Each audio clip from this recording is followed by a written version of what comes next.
With so many options, why choose Arizona State University? For me, the only online option was ASU because of the quality. Their faculty was really involved with their students and care about your personal journey. The dedication to my personal development from my professors, that's been extremely valuable to me. Earn your degree from the nation's most innovative university. Online. That's a degree better. Explore more than 350 plus undergraduate, graduate, and certificate programs at asuonline.asu.edu. Hey guys, Steve Trevino here, and you're listening to Like a Farmer, and I hope you enjoy it.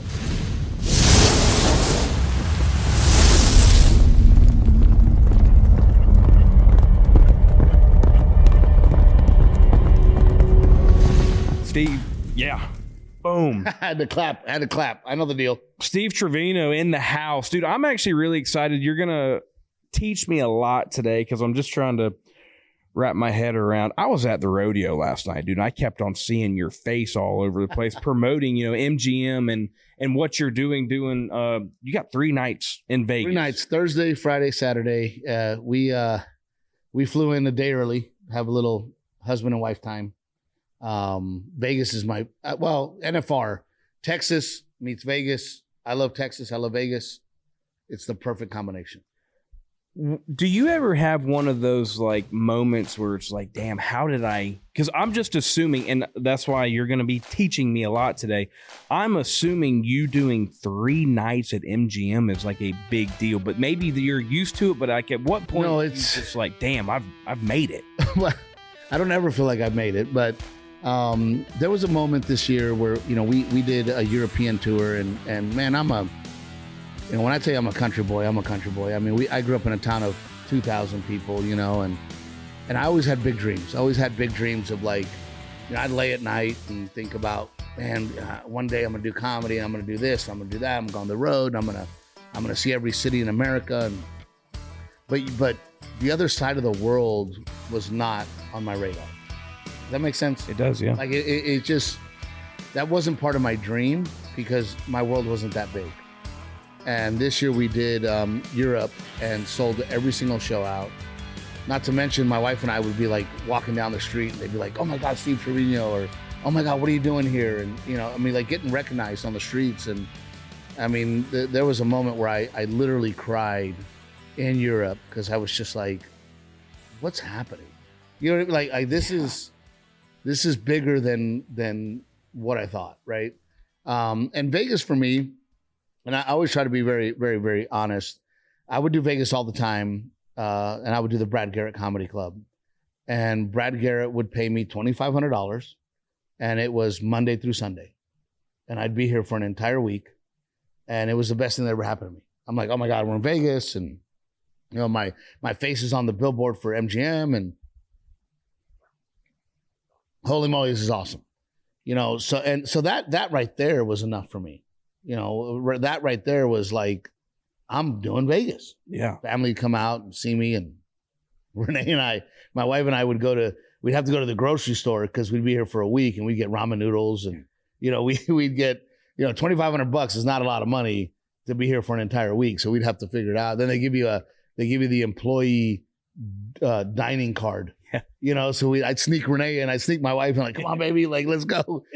So to be headlining, especially NFR, and I remember I got the call. I was on stage in Corpus Christi, which is near my home, and I got the call, and I'm like, why's my agent mad? I was on stage, and it was, the show had already ended. I was just kind of bullshitting or whatever, and I get on the phone and they go, hey, you're doing Vegas this year, the Mirage and NFR. And I was like, and I announced it to the crowd, and they went crazy, because it is making it, cool, right? It is like you're playing freaking, I mean, we're at the Westgate right now. This is classic Vegas. I mean, the last show that Elvis Presley did was right here. So, I mean, it is a big deal, and it does make me feel, and now the amount of money I make to do 4 shows is like, oh my God, like this is crazy. Yeah, it's like a pinch me moment. Oh, dude. You mentioned, because in Texas, when you think about country music in Texas, it's like people can go on tour in Texas and make as much money, like they can make a living. Man, I tell that story all the time. All my friends are are a lot of my friends are Texas country music artists, you know. And as a matter of fact, Jody Bartulo is going to be here tonight, and Jody's one of my best friends. Stays at my house. I mean, he's at my Easter parties. I mean, he's he's Cody Johnson's fiddle player. Yep. And I own a music studio in New Braunfels, Texas. So I was just texting with Jinx and Wade Bowen. Love Cody Jinx. Yesterday. Yeah. You know, Cody's been on the show. Great. And I tell people, I go, man, there's a whole tour in Texas where these guys are absolutely famous and millionaires, and they don't leave the state.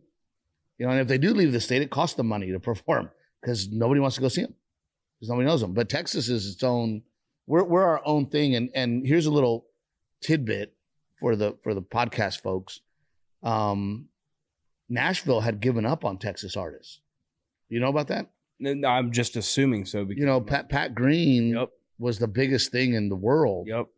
And they looked at this guy, Pat Green, and they go, man, he's selling thousands and thousands of albums in Texas. We got to sign him.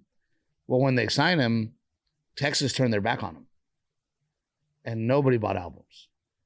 So Nashville goes, oh, yeah, we're done with Texas artists because Texas will turn their back on them as soon as they go mainstream, right? So Cody's kind of been able to pass that. Yeah. You know, and he's been able to get over it. And Cody and I have been friends for 20 years. These Texas guys, you know that they're from Texas because that's what they wear on their shoulders. Oh, man. I love it. They're tattooed. Yeah, Cody Johnson. You know, I mean, that dude's mega. But, you know, Jinx I haven't met. And yesterday, Bowen was like, hey, Jinx, it put us on a group text. Trevino's in town. Like, I mean, it's a very family, close-knit community, you know, when we need help, you know, Bowen does his foundation, calls me up. I call him up to do my charities. Randy Rogers lives in town. Randy's a good friend of mine. Randy does his charities, calls Wade. I mean, everybody's just very Wetzel and Parker McCullum and those two. You know, this kid Ty Myers, like stud. He's up. Yeah, I totally agree. Blowing up. Parker was one of the first people on this show, man, and it was actually during the fires in Texas. So this was 3 years ago. And I was doing a fundraising at the time for the fires in Texas because, you know, that we built this show around celebrating rural America, celebrating ag. And dude, I swear, I mean, whatever the number was that day, I think it might have been 10 grand. And Parker's like, I don't care what it is, just double it. I'm going to double your donation right there on the spot. Like, just. I mean, that's who we are, you know, and Texans are Texans. And, you know, Josh Abbott called me up and was like, hey, man, we're doing a benefit for the flood victims. And he knows I'm going to say yes. You know, and I'm always the only comedian. You know, I got to show you, man. There's this, Renee, will you pull up that wine barrel? There's a wine barrel that they painted. And that was another one of those oh crap moments for me where, you know, I'm on this barrel and it's Wetzel, Parker McCullum, Randy Rogers, Ty Myers. I mean, you know, Jack Ingram and Pat Green and Kim Fowler. And you're just like, oh, I told my wife. And you were on there. I was on the show and they go, hey, can you guys sign the barrels and the guitars? And I'm like, I don't think I should sign them. Yeah. I'm not those guys, you know. But they were like, no, Steve, you should really, you know, sign them. So, and I got to meet, you know, Governor Abbott, you know, because we're doing the flood victim deal. And he did have the best seat in the house. It's pricey. He did have the best seat. He did have the best seat. And what was crazy, that was another old crap moment for me where, you know, Governor Abbott comes backstage and he's looking for me. He's like, I got to meet Steve Trevino. My wife's a huge fan. So all the guys were like, really, dude, you? And I'm like, yeah, me. You know, and his wife came over. She wouldn't stop kissing me. My wife's like, what's going on right now? You know, but I mean, there's so many times, you know, because I grew up, you know, speaking of ag, you know, I grew up around farmers, ranchers, pipe fitters and welders, you know, in my town. So when you're, I don't know, I mean, growing up, I'm not that old, but when you grow up in a country town like that, it felt like I grew up in the 60s. You know, we rode our dirt bikes everywhere and our four-wheelers and, you know, and we walked down the road to go hunt and, you know, Mr. Coffee's land, he'd give us $1 for every pig we shot. You know, dude, preach, man. He's like, you gonna shoot a pig for me, Steve? I'm like, hell yeah, I'm gonna shoot a pig for you, you know. And I'd I'd shoot the pig and I go, where's my dollar? Yeah. You know? This is good, Steve. Can you just elaborate on, because it's obviously Texas is big in it, but there's rural communities in every state. Why is it that those values and lifestyle kind of live within those small town America, we call it? We used to call it Gregory Portland, America, where I grew up, because we were 2 towns that made one school. And I always tell people there's 2 different Texases. They're all Texans, but there's 2 different Texans. There's the city Texans and there's us. Yep. And I'll tell you this, and I've talked about it before. I did not know men didn't wear cowboy boots. When I left that little town and I saw men in sneakers, I'm like, what's up with these ladies? I had no idea that when you went out at night that men didn't wear cowboy boots. Just because of this little town, and it was a community. We'd go 2-stepping every weekend at the Rifle Club in Beeville, Texas. And can you still 2-step? Oh, me and the wifey we went at it last night at the. She knows what songs. If she hears the song, she'll go. She'll literally go. And just get up. Yeah, he's gonna dance. He's gonna dance. Are you kidding? That's awesome. But that's how we grew up, and we grew up, getting in fights, and dads knew that, hey man, it's good old boy trouble, and it was just a community, and I love it. I wouldn't change it for the world. I love the way I grew up. I love the fact that we knew everybody. Every single street in that little town, I knew somebody. My dad would go, hey, you had trouble with your locker today? And I'm like, what? He's like, I got eyes everywhere. Everywhere. I always tell Varsity Blues, yep. That's how I grew up. Can you give me like a Mount Rushmore of like comedians that have come from Texas? Well, you got to remember Bill Hicks came from Texas. Sam Kinison came from Texas. People don't know that, right? Yeah, that's a great Bill Hicks is one of the most prolific comedians that ever lived. Sam Kinison, right? Then you got guys like Ron White. You got guys like Bill Engvall, Ralphie May, right, who has passed, sweetheart of a guy. I was actually, Renee and I we were on our way. I was doing a show at Loretta Lynn's ranch. By the way, I've met celebrities. I'm friends with celebrities. When I met Loretta Lynn, I got starstruck. I didn't know that there was a thing.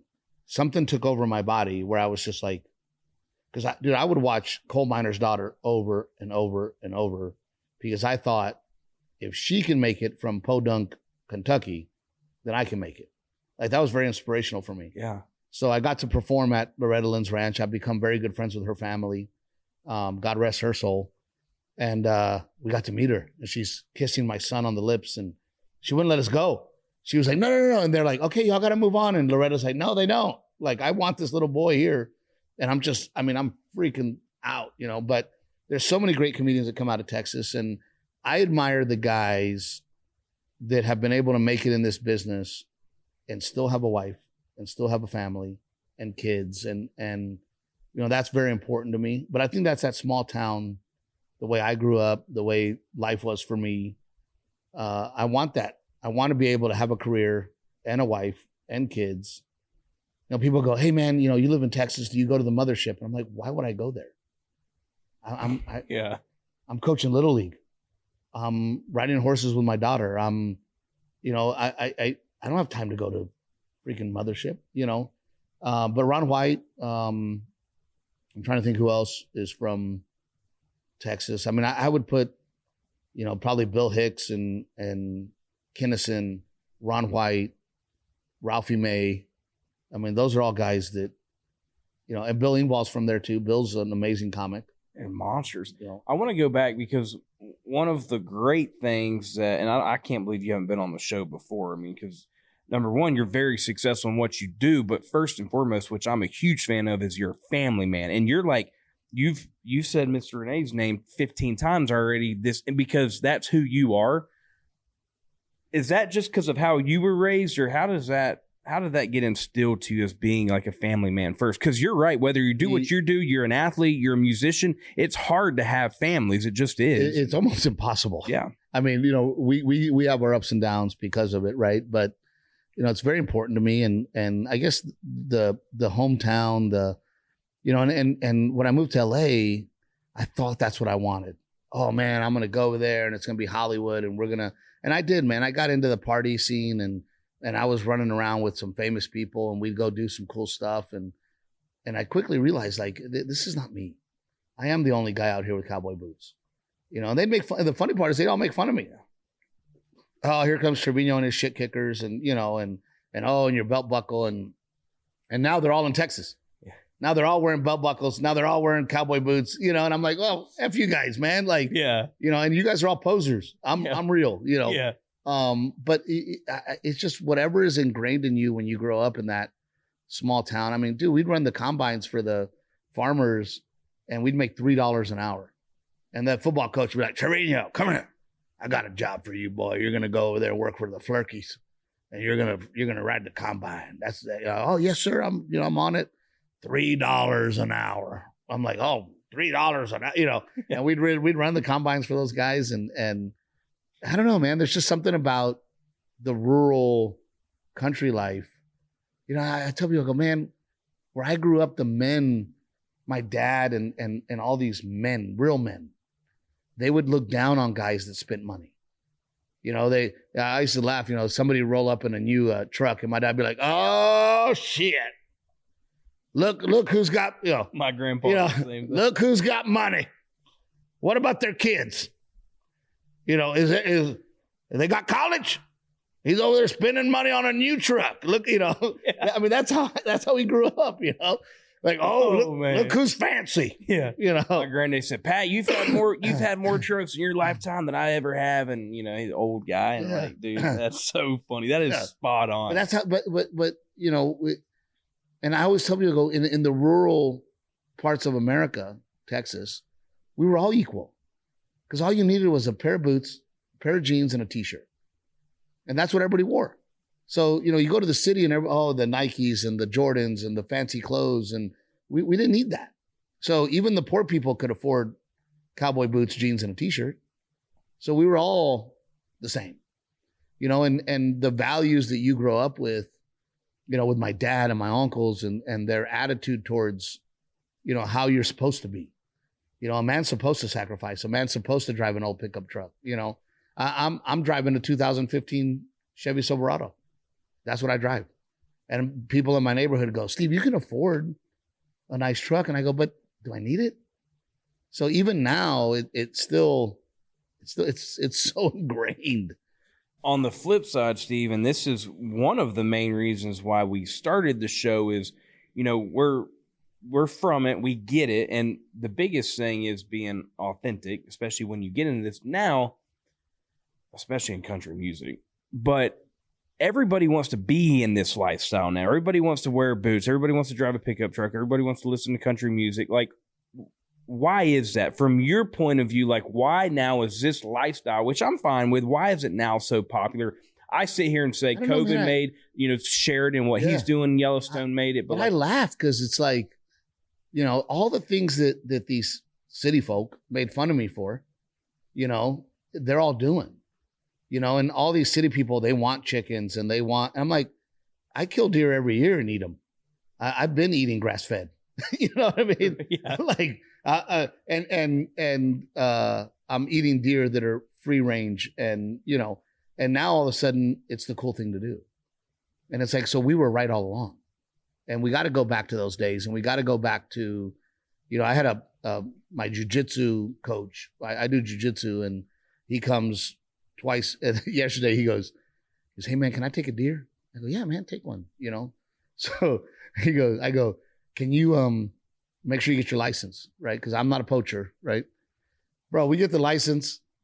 By the time he gets the digital license, I run the test on the feeder in my property. Within 2 minutes, deer coming over. He shoots it. I get a phone call yesterday from the game warden. Mr. Trevino, can I talk to you? I'm like, yes, sir. What's up? He goes, I'm here with Chief Poole, Garrett Poole. I said, yes, sir. He goes, I'm trying to figure this out, man. He bought a license at 11 and tagged a deer at 11:10. He goes, I go, he's right. I mean, that's what happened. But it's like that, right? And we got chickens and goats, and that's important to me because I want my kids to work.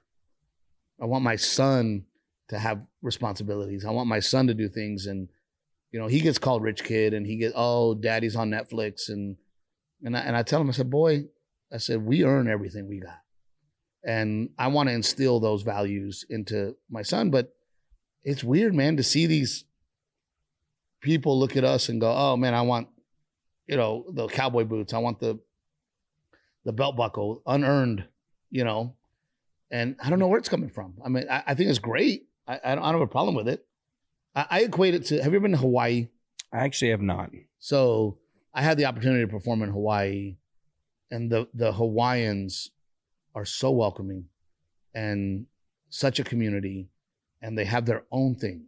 I mean, the shaka dances. Oh yeah. So I performed at the Blue Note, and then afterwards they said, hey, we're doing a show, and it's this musician that Hawaiians love. You want to stay? I said, yeah, I'll stick around. All these Hawaiians came in, and brother, hey brother, let me buy you a drink, brother. And the way that they treated me, I go, man, I want to be a part of this, right? And that's what I equate to what we do.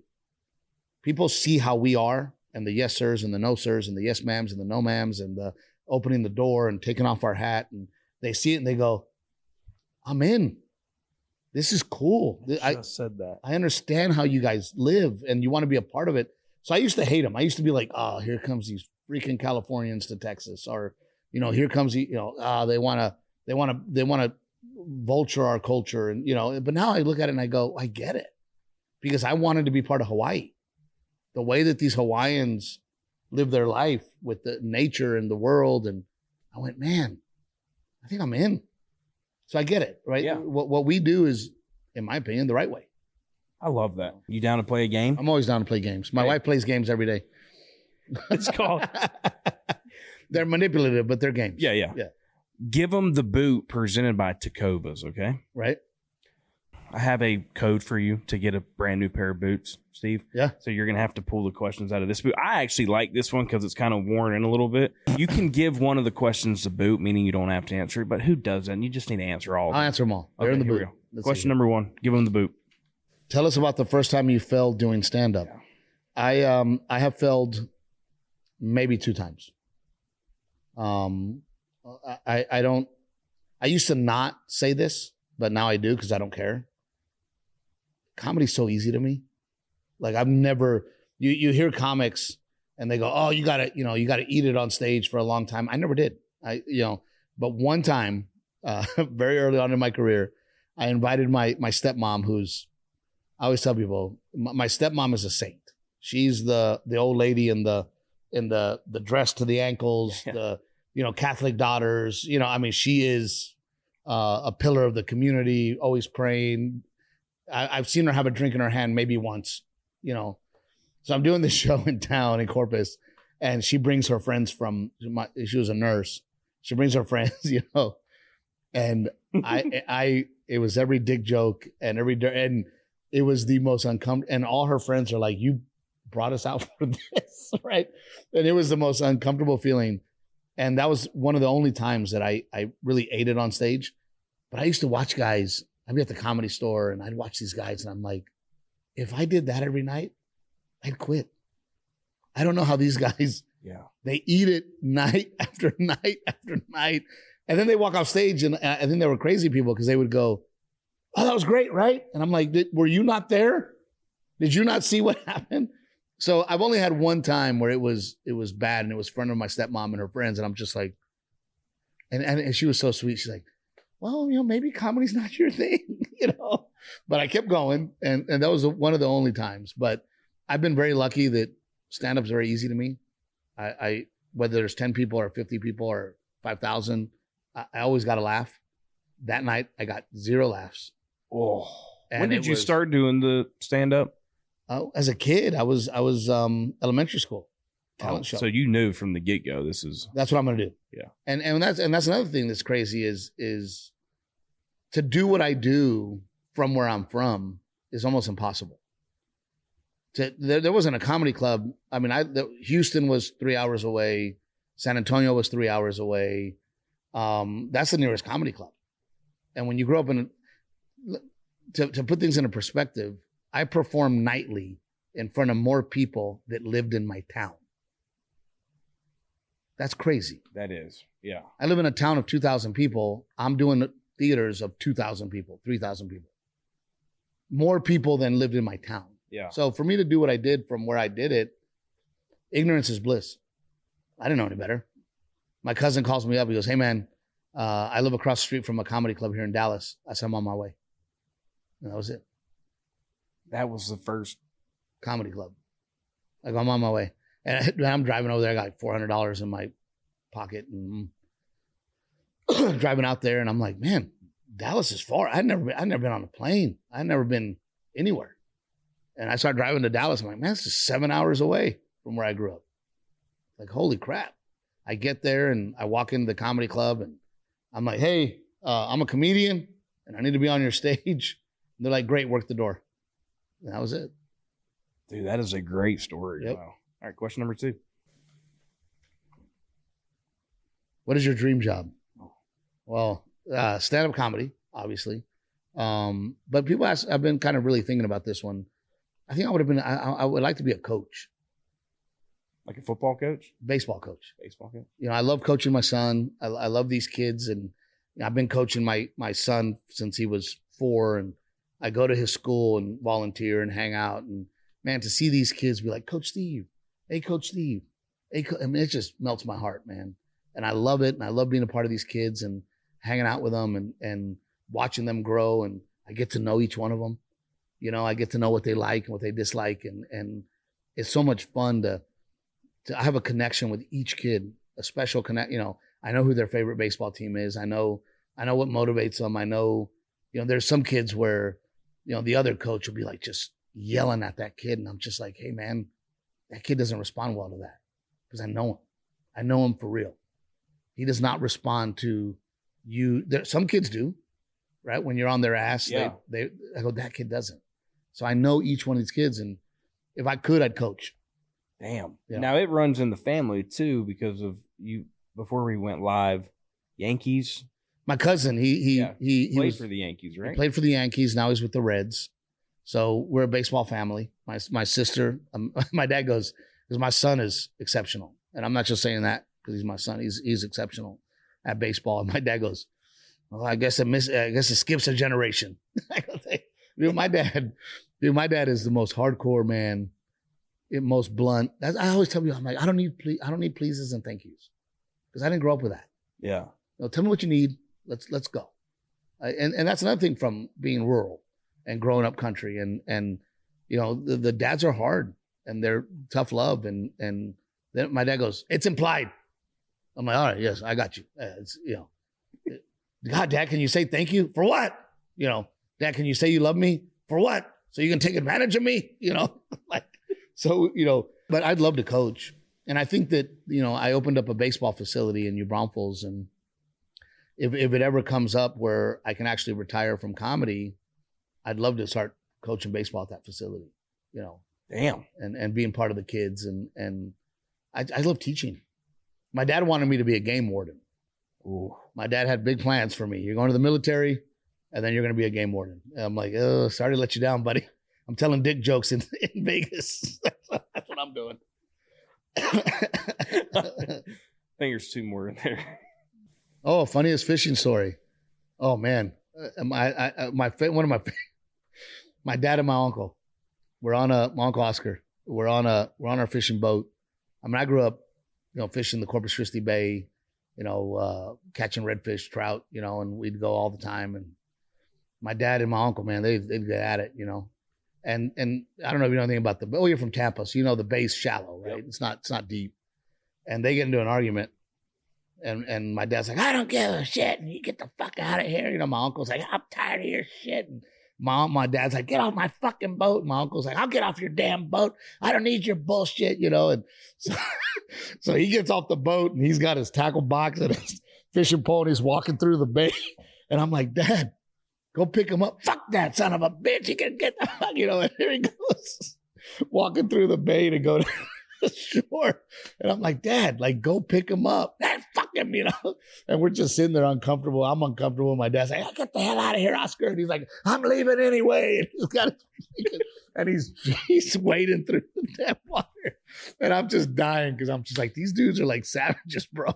Well, fuck you. And he's walking in the bay with his tackle box and his fishing pole, dude. And, when you're like 16, when you're 16, you're just like, what's happening right now, man? Yeah. What's wrong with you guys? That is great. He did, man. He walked all the way back to the shore and walked out of there. Oh, man. That's one of my favorite fishing stories, man. That's great. Now, obviously, you've got livestock and stuff now, but like full-time farmer, what type of farmer would you want to be? Well, shoot, man. I love to dove hunt. That's my favorite. Bird hunting's my favorite out of everything, man. Same.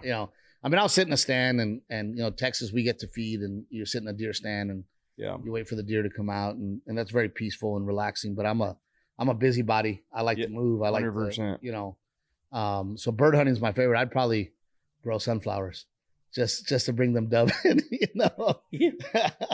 I could care less about the crop. I just want the dove to come in. And my son too, man, he loves to hunt and fish. And God, my poor wife, man, Renee will call me and be like, he wants me to take him to Bass Pro or he wants lures, and she's like, I don't know what to do, and I go, I'll be home soon. I'll take him, and the baseball facility has a lake on it. So he shows up, he trains baseball. And he's got his fishing pole in the office and he's like, Dad, can I go fish? I'm like, dude, I'm going to try this frog. I'm going to try this frog out, and he'll go. And, how old is he? And he'll do it. He's 10. Dude, that is awesome. Oh, dude, and I always tell a story, he's been hunting with me since he was, 1, 2.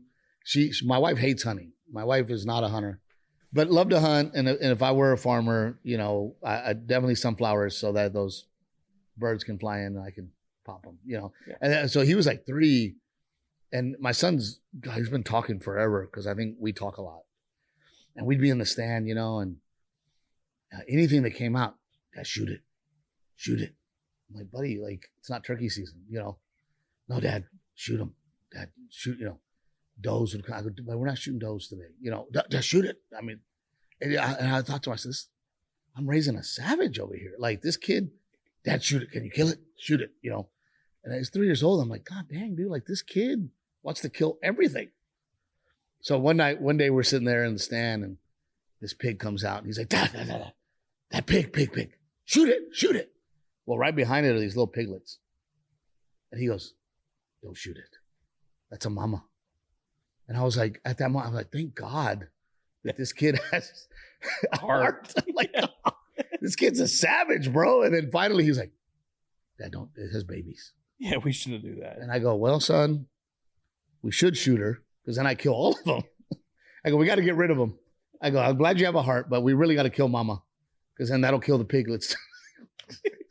I didn't have the heart to tell him, but. That's awesome. But he loves to hunt. He loves to fish, maybe too much. I mean, it's nonstop. Yeah. It's hunting season right now and it's nonstop. Dad, can we go? Dad, can we go? And I want to kill something. And Dad, I want to go. And, so yesterday or before we came here, because I knew that we were going to be not seeing him for 4 days. I said, all right, buddy, let's go and kill a buck. And we couldn't find it. So he was really bummed. Hey, y'all, it's Pat, and I'm excited to welcome Ducks Unlimited to the Like a Farmer podcast. Your hunt starts with healthy wetlands and associated habitats. From the Alaskan wilderness to the Atlantic flyway, across America's Great Plains and down the Mississippi Delta, Ducks Unlimited has been protecting and restoring habitats for nearly 90 years. But their work is far from over. They need our help to reach the next 1 million acre milestone and ensure waterfowl for generations to come. DU volunteers and supporters have led the charge to fill the skies with waterfowl today, tomorrow, and forever. Why don't you come join the team that's making a real difference? Ducks Unlimited is powered by people like you. With your help, they can continue to raise funds that drive wetlands conservation across the whole continent. Whether you are out selling tickets, securing donations, or finding that next sponsor, they have a role for everyone. If you want to join today, visit www.ducks.org/volunteer. Ducks Unlimited, conservation for a continent. If you owe $10,000 or more in credit card debt, medical bills, or personal loans, help is here. More and more Americans turn to credit cards to get by. National Debt Relief is helping qualified clients reduce what they owe. For many, continuing to struggle, making minimum monthly payments could take years to pay off. National Debt Relief has already helped over 550,000 Americans reduce their debt by negotiating directly with their creditors. When you call, you'll be amazed at how much you can save and how quickly you can become debt-free. If you want off the debt treadmill, visit nationaldebtrelief.com today. You don't need to declare bankruptcy, and you may qualify for significant debt relief. To find out what savings you may qualify for, simply visit nationaldebtrelief.com. That's nationaldebtrelief.com. In this industry, this line of work that you do, did you ever have like any mentors? Like who? Yeah, I had good mentors and bad mentors. I got caught up in the Mencia thing. And with the Mencia thing, like with Rogan and gotcha. all the deal. And, Mencia taught me a lot. And I toured with him quite a bit. And I always say that, I was a little country bumpkin, man. I didn't know any better. My dad taught me that if you're going to be the dishwasher, be the best damn dishwasher anybody's ever seen. That my dad would tell me that over and over. Be the best worker so any opportunity I got, man, I took it as I'll do anything. I'll work my ass off. And people took advantage of that. And I didn't know any better. I just knew that, I'll sell merch. Whatever I got to do to show you that I bring value, I'll do.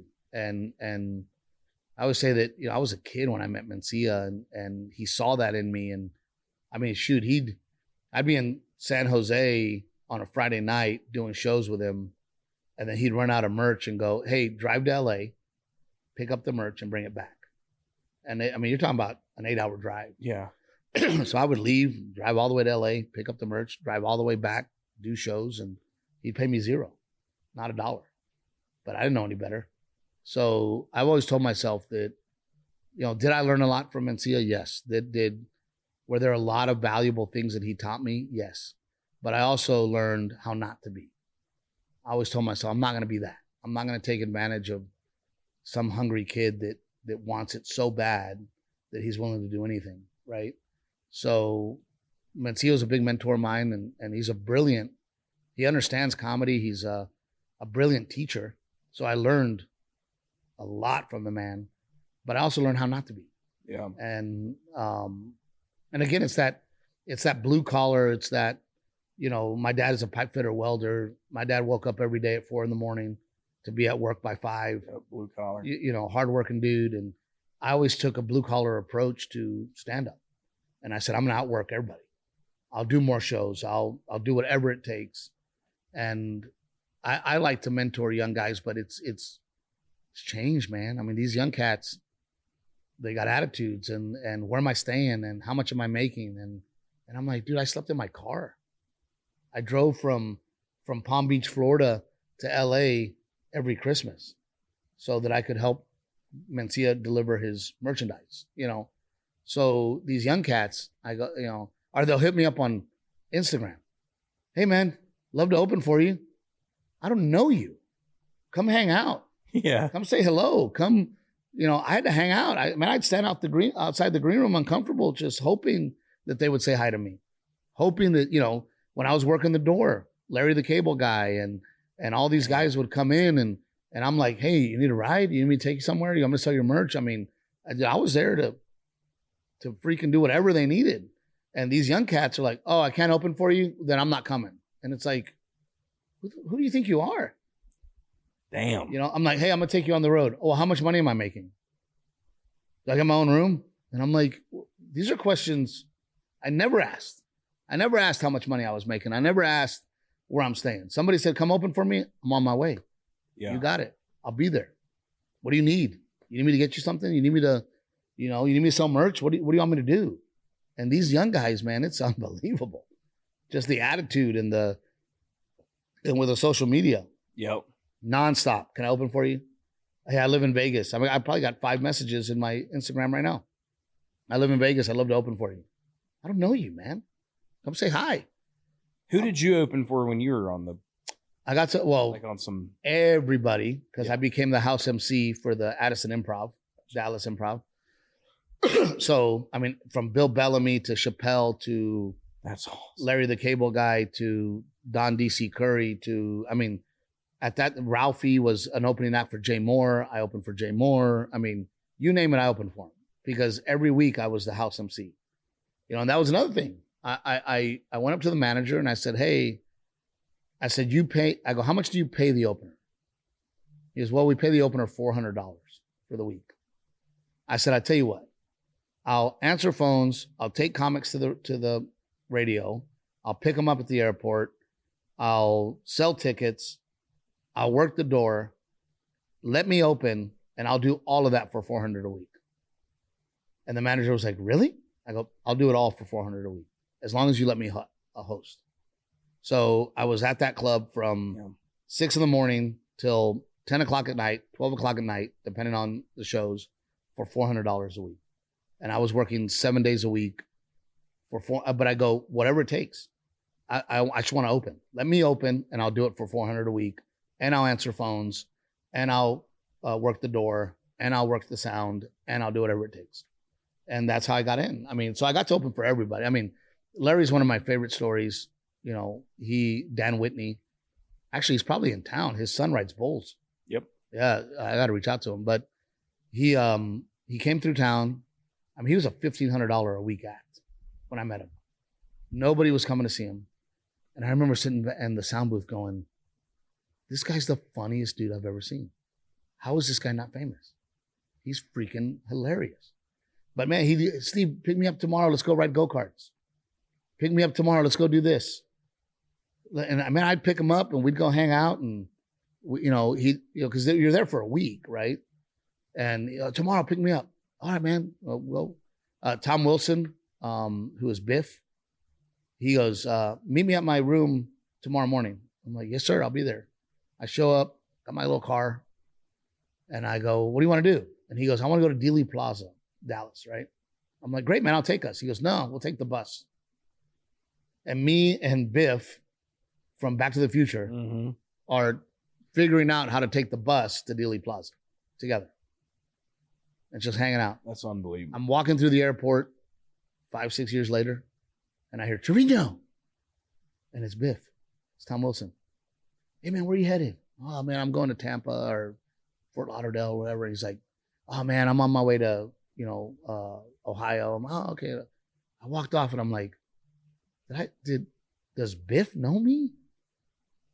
You know what I mean? Where you're like, yeah, like, what do you think? Like, what's your name under in his phone? I mean, he might not even know your true name. Right? Yeah, just Trevino, probably. Yeah, just But I'm like, oh my God, like Biff called me over to say hello. Yeah, that's awesome. Yeah, but that was, and the other mentors were those weeks, every single week with these guys where you're watching them and you're learning from them, and some of them were the sweetest guys in the world. Larry the Cable Guy, for example, sweetest guy in the world, treated everybody great.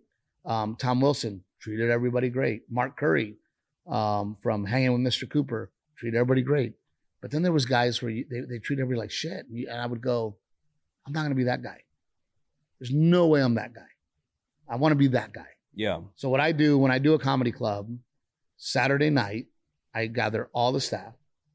I pull out $500. I put it on the stool.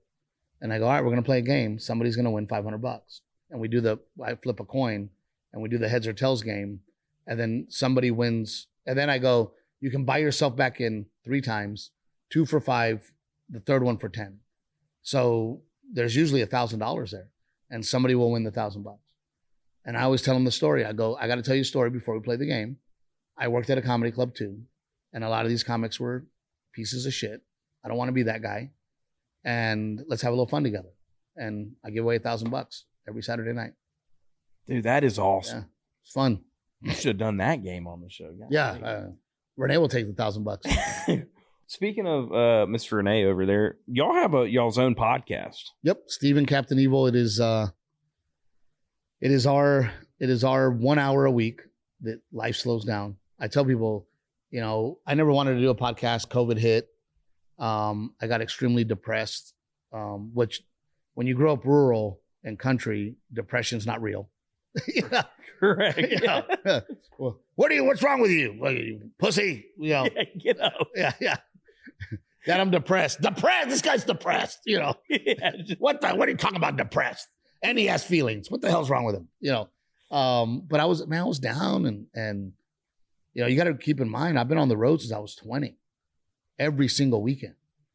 So for me to just stop and be stagnant, man, so Renee comes up to me, she goes, this isn't you, like, sack up and let's do something. So we started going live on Facebook and we called it Pardon the Bitching. You know, Pardon the Eruption? We called it Pardon the Bitching. And we had 2 minutes to bitch at each other live on, you know, and then it got so popular. We're like, all right, well, let's do a podcast, but never wanted to do it. But I enjoy my 1 hour where we put the phone down and we catch up on our week together and we get to talk and we get to be with each other and hang out and focus on each other. And we were just having the conversation on the podcast because somebody was like, oh, the podcast has gotten very negative. And our response to that was, well, this is our life. Like, we're being real. Yeah. We're not fake. I mean, Yeah. we have times that we're just having a hard time. And right now we're having a hard time. So if you don't like it, you can move on. But this is what we are dealing with in a real relationship, raising kids. And we're not going to, I mean, there's times that our producer's like, I don't know, we should air that one. I mean, you guys. Do you want me to cut this out? Yeah, you guys got in a fight. And I'm like, no, fuck that. Air it. It is who we are. We are real. We don't want to play we're not fake. We don't, you know, it is what it is. And those are the episodes that people go, oh my God, like engage. We're going through that. Or, you know, so we love doing it. So where did Captain Evil come from? I would call her that at home. It was, I'm like, oh shit, here comes Captain Evil. Right. I'm having fun. Here she comes. Right. Anytime I was smiling, I'm like, her captain powers, or she's able to feel me having fun, the fun sponge, and come and just shit on it. Right. So she comes up to me. She goes, you should do that on stage. And I go, you're a civilian. What do you know? Right. She goes, no, you should. So in my special relatable, there was two lines that I had, and I thought one was funnier than the other. I go, I have two nicknames for my wife. One is Captain Evil and the other is Honey. I go, but short for the honey badger. I go, because the honey badger is an evil motherfucker, right? And one of the meanest animals on the planet, right? And I thought the honey badger thing was going to be the thing. And then all of a sudden the Captain Evil thing took off. So now we sell merch and people have Captain Evil on their phone for their wife. And people come up to me constantly and go, oh, there's Captain. People recognize, last night, more people recognized her than me. That is unbelievable. And that's the name of the show too, right? It's Steve and Captain Evil. Steve and Captain Evil. But I mean, people be like, oh my God, Captain Evil or Dr. Evil. They always get it wrong. Hey, they're like, there's Dr. Evil. Hey, old guy, get out of the way. It's Captain. Yeah. They're just pushing you aside. Yeah, dude, it's a trip. I mean, you know, they'll see her and they'll come up to her and go, I knew he had to be close because you're here.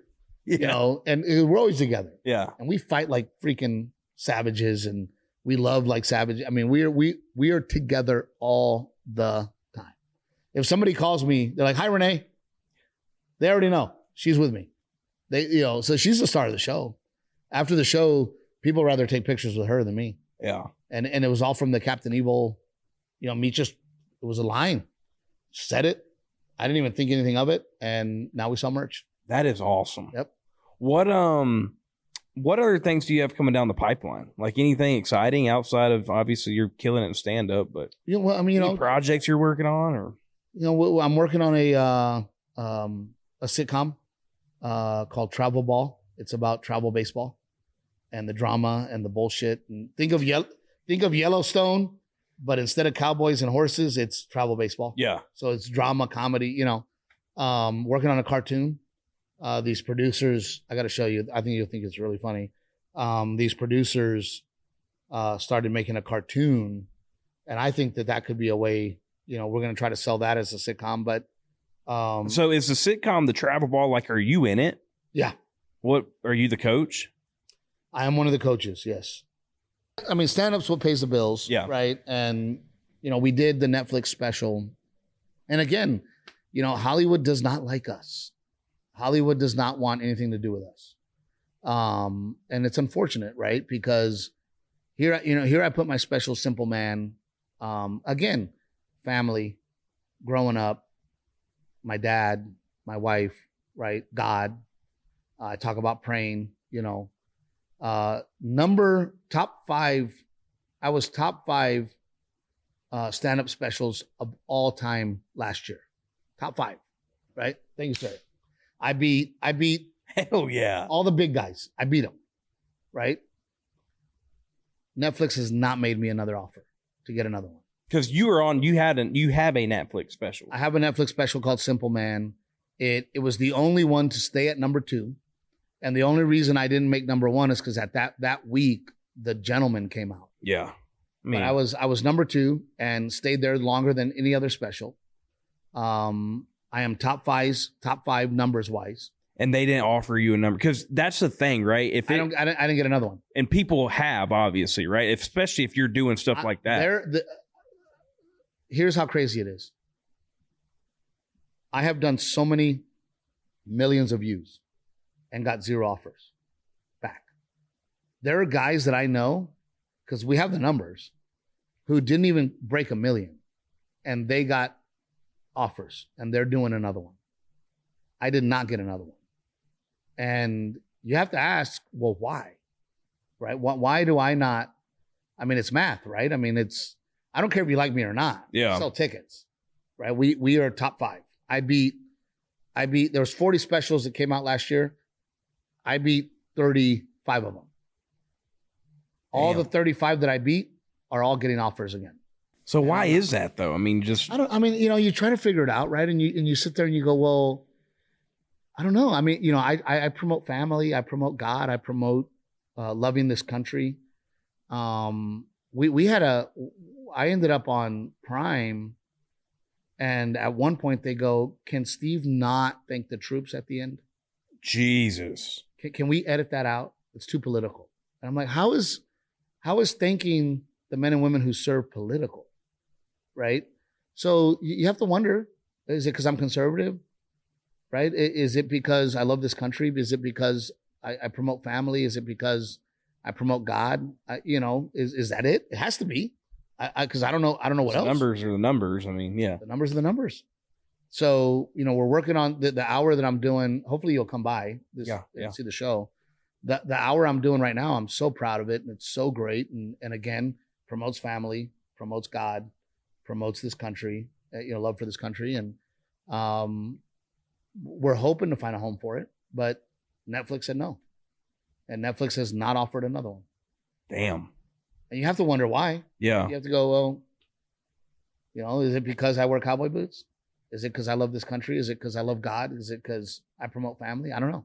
Because all the other specials, the guys that are getting offers are doing jokes about getting their kids high and, the demise of this world that we're living in, right? So I don't know. I mean, is Jeff Foxworthy on Netflix? No. Yeah. Or you said it earlier about the Hollywood thing. That's why I think we should. I think a farmer sitcom would be cool too. Maybe we should. I want to roll in something. I'd like to get on the. I always make fun of the farmers, because all of them are like, Republicans and these damn people on the government tit. I'm like, dude, you are on the government tit. All my buddies had farmer trucks. I'm like, screw you guys, dude. They're the best at writing off. Yeah, got to write it off. Had a bad year. And I'm like, all your equipment's free. All your freaking trucks are free. Fuck off. But yeah, I think a farmer, that's what's really sad about my community that I grew up with. All the farmers are going away, because the industry's coming in, refineries are coming in, all the farmers are selling off their land. And when we grew up, it was just, I mean, you see that girl over there and how bougie she looks? Jeez. Yeah, her best friend, was it Bethany? Bethany, her dad went to Texas A&M, and he would do research on crops. And her little ass was out there in the crops chasing worms. Yeah. Oh, that's great. But I told the story on the podcast, right, Renee, where, when I fell in love with her, because she's from my hometown, there's just something familiar. There's something. Did y'all know each other growing up the whole time? Briefly. My parents knew her parents. Yeah. She's a lot younger than me. I raised her as my own. Yeah. You know, she's a lot younger. But we did know each other. And then she came out to LA and we ended up together. But that was y'all's first date? Yeah, pretty much. Her dad sent me, and I talk about it on Simple Man on Netflix. Her dad sent me, he goes, here's my daughter's number. She's going to be in LA. Can you take care of her? And I'm like, yes, sir. I will make sure that she gets taken care of. And then that was it. I mean, we fell in love and she never left. And you know, there was never are you my girlfriend? Or it was just like so familiar. Yeah. We were just together. But I dated other girls before her. And there was never connected because when you're from where we're from, you have to know it. Yeah. You know, and you have to be there and you have to, I don't know. There's just a familiar thing that we had being from home. And my dad goes, you moved to LA to end up with a girl from Gregory, Portland. Yeah. And I'm like, right down the road. Yeah, right down the road. In Texas, are you like any sport specific team right now? Like, no, I love baseball. Who's your baseball team? Well, I try to root for the Astros, but Jose's playing for the Reds right now, so we're rooting for the Reds. True. You know, here's what my dad used to tell me. I go, Dad, who do you want to win? We'd be watching a game. He goes, I want to see a good game. That's what he would always say. I want to see it. And now I'm that guy. I don't care who wins. Can I watch a good game? You know, and being a Cowboys fan, it's been rough. Are you a Cowboys fan? Well, growing up, yeah.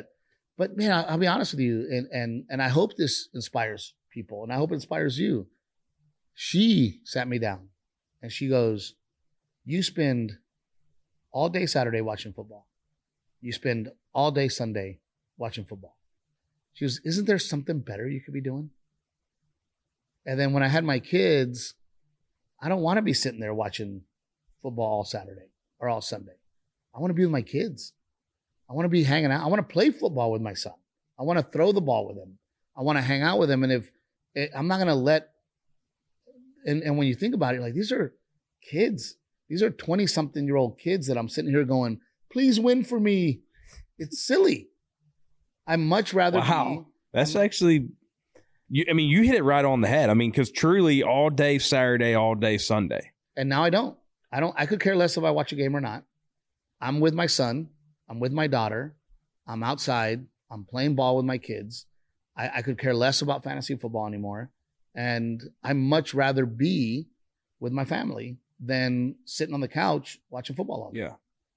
With a team that's just like mentally messing you up. And not to mention how many people are so emotionally attached. I was about to say, that it ruins their day. And their bank account. And their bank. And what really got me one time, a friend of mine's kids, they go, oh, we leave on Sunday. We don't want to be around Dad because if his team loses, he's miserable. And I go, I don't want my kids to feel that over a team rooting for children.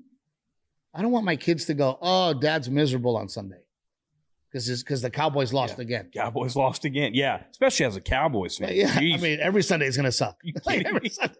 But, you know, so I look at it as, can I be spending time with my family? I should be at church on Sunday.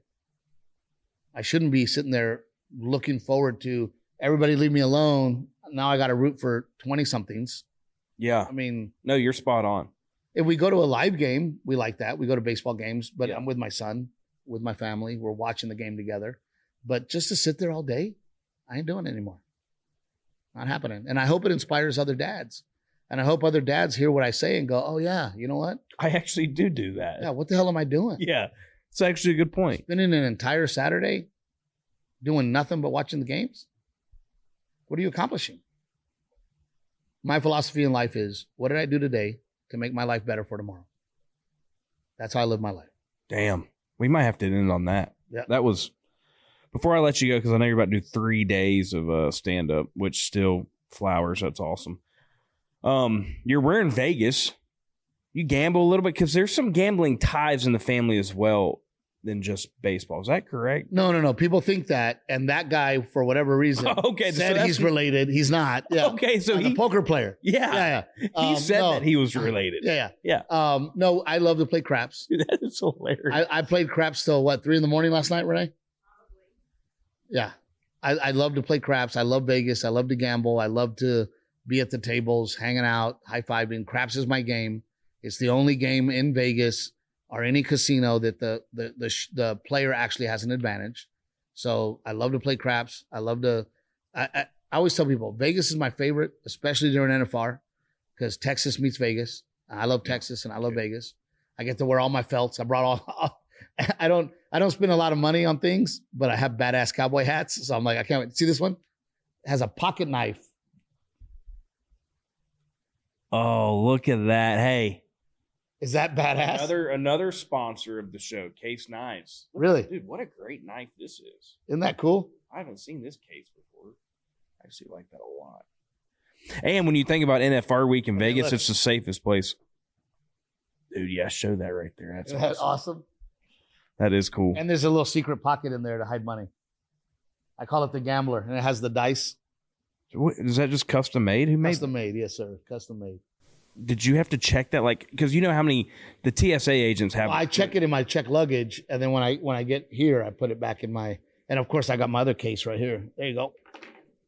Golly, dude. It's another good one. Yep, I love the case knives. They're beautiful, aren't they? Yeah, they are. So I don't spend a lot of money, but I do spend money on hats. And my wife was like, "You're bringing more hats than me," and I'm like, "Well, yeah." And then she goes, "Are you going to represent the Texas Trio?" Duh. So my buddy plays. He lives in my neighborhood. He plays piano for George Strait, and he's in the Texas Trio. So I pulled the shirt out. She's like, "You're gonna wear that?" I go, "Hell yeah, I'm gonna wear my Texas Trio hat shirt." But I love to gamble, love Vegas, love to be. And I always tell people, Vegas is the best of everything. Not to mention, it is a great way to reconnect with your spouse or girlfriend or fiance or whatever, because we get dressed up every night. We go to dinners every night. We hang out. We enjoy each other's company. And we go to nice dinners and nice show. We went to Absent. You got to see Absent. Have you seen it? No, but I saw them promoting it. Dude, that is the funniest, best show in Vegas. You got to go. So we went to that last night, had a nice dinner. That's the other cool thing is what trips me out. You know, we get there to Spago, and they give us a table overlooking the water show. Right There's Bellagio. And all of a sudden they're like, well, the chef would like to bring you on us. We'd like to, I got 14 people with me. And he starts bringing out just food. And I'm like, I didn't order. Like, did they know like who you were? Yeah. Okay. Yeah. And that's what I think. I was like, so cool that they're like, oh, Mr. Trevino, the chef, we're so excited you're here. And we're going to bring out, you know, all this food. And we're just like, and then at the end, how many desserts, Renee? I mean, they just kept bringing out desserts, and you know, like, oh, it's on us, and it's on. And I'm like, man, I could have really used this 15 years ago when I had no money. Yeah, like I can afford to pay for it. But, but so stuff like that's super cool. And I hang out with a guy named he goes by the Rabbit. He's the most unbelievable close-up magician you will ever see. Try to go watch his show. Ray's going Friday. He came out to hang out, and then they were freaking out because he was there too. So it's all, it's just stuff like that where you're just like, man, this is unbelievable. He's making me hungry. It's lunchtime. It is lunch. I'm taking that girl to lunch. Yeah, there you go. Give her a little pickle tickle later, you know. Hey, if she's lucky. You know? Yeah, if she's lucky. I do cut her off sometimes. So she has a bad attitude. I'm like, no dick for you. No dick for you. You can act like that. You're not gonna get. You don't deserve this. Steve, I appreciate you coming on the show today, man. I was happy to come, and it kind of it gave us something to do today. And my road manager says, hey man, you want to do this farmers podcast? I'm like, hell yeah, I want to do that. You know, so I'm glad I got to come. And that meant a lot to me. And I want to come catch a show. I laugh because you're like, I'll be out there. I got a watermelon hoodie. I go, what? You can't miss me. You cannot miss the watermelon hoodie. Relatable, filming the special, and then now you're helping me on the business side again. That's the one that's like you're trying to now sell for distribution purposes, or? Well, so every 18 months I work on a new hour. Okay. And we're at the end of that 18 months, and I have a new hour ready to film. We're waiting to see if Netflix is going to make us an offer. They have not. And now we're meeting with Hulu. So maybe Hulu will pick it up. And if not, Renee and I don't stop. Yeah. And nobody's going to stop us. And if I have to film it on my own and put it on YouTube, I will. Okay. And, like I said, we could talk for hours on this. But by the way, every single special we've ever done, me and that girl have produced and paid for ourselves. Every single one. That's awesome. It's funny because stand up has like their little things, right? Yeah. Where, if you were on Def Jam back in the 90s, you were going to make it. Yeah. The goal was to get on HBO. HBO was the place. And then all of a sudden Netflix became, and then Comedy Central came and everybody wanted their Comedy Central half hour. And then at the time for us, it was like, oh, Netflix was brand new. Everybody wanted a Netflix special. We shot it on our own. I always tell the story. I mean, we had $400 left in our bank account after we filmed it. And we looked at each other and said, here we go. This has to work. Yeah. I mean, and it didn't work at all. I mean, we put it up, Netflix bought it. They didn't care about it. They buried it. Nobody watched it. And I looked at her and I said, we got to do something. I know I'm funny. And we started putting clips on Facebook at the time, went completely viral. I have 250 million views on that one clip and my life changed. But it was all because Renee and I we're not going to quit and nobody's going to tell us no. And fine, Netflix doesn't want to give us another offer. We'll figure it out again. And we will always figure it out because that grit, that country boy, that blue collar, that, if my dad can wake up every day and go be a pipe fitter and a welder at a refinery for no money. Yeah. I can wake up every day and do this. Yeah. Right. And that's how I look at it. I mean, I've never canceled a show. I've canceled 2 shows in my life. 2. One was for the birth of my son. And then the other one was for a miscarriage that we had. But those are the only 2 shows I've ever canceled in my entire career. In 20 something years of doing this, I've never missed a show. I've always been on time. I'm always early. I will not do that to the fan. And I have friends who are like, fuck it, man. I canceled. There wasn't enough tickets sold. And I'm like, I've never done that. Yeah. I don't care if there's 10 people or 50 people. Face the music. Or 5,000. I will show up because those people made an effort to be there. We had a show last month. The city shut down the club. And it broke my heart because I got messages saying, we flew from Sweden and made it our vacation to see you. Or we drove in 3 hours just to when we rented a hotel to see you. And it breaks my heart because, hardworking people pay to see me. Yeah. And when I don't show up, not my fault, their fault, it costs them money. It costs them time. It costs them, so I always think there's 2 kinds of entertainers. There's the ones that say, oh my God, audience, you're so lucky to have me here. And then there's guys like me. I'm so lucky you're here. Dude. That's the difference. That's awesome. Thank you for coming on the show today. I'm so glad. Are you going to come to the show? You going to come see me? Yeah, I don't know if I should do tonight, tomorrow night, or you have 3 nights. 3 nights. Tonight, tomorrow, Saturday, and hopefully every year. I love coming to NFR and love being here. My charity organization sponsors Josh Frost. He's not here this year. Yeah. He got hurt. But last year, I mean, to pull Josh on stage last year when he literally won the championship last year. And to bring him on stage and the audience was just like, he knows Josh. Yeah. And that's Lane Frost's nephew, as you know. But love rodeo, love being here, love the weekend, and I hope to do it every year. We'll end it with that. Hey, I appreciate y'all tuning in, watching today's episode. What a great conversation with Steve here. And as always, every single Wednesday, catch us on YouTube, wherever you listen to your audio podcast. Hey, get in those comments. Tell Steve how he can be a little more funnier. Or maybe he's too funny. Who knows? But as always, like, comment, subscribe, share, do whatever you got to do to be like a farmer.